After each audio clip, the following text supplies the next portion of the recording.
mlebet. Ibu ajeng tangklet. Napa kok wulan akhir-akhir niki sering telat mangkat sekolah ki enten napa? Mrene cerita marang ibu rene.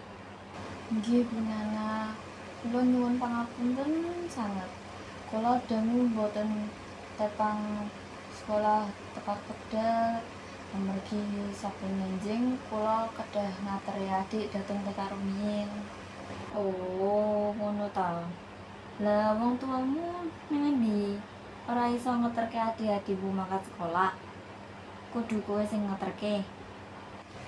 Bapak kula sampun ngasta enjing-enjing lan ibu sering sibuk masak. Dados kula ingkang kaparingan tugas ngateri adik. Iya, ibu ngerti.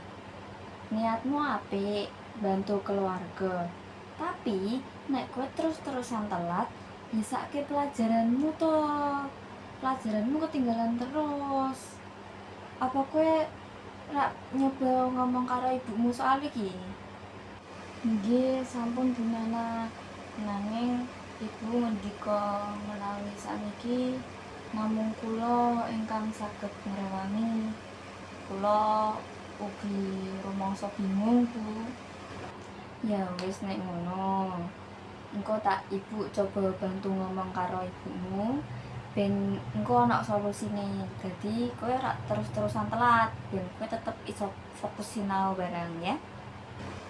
Matur suwun sanget Bu Nana. Kula remen sanget panjenengan saged ngertosi kahanan kula.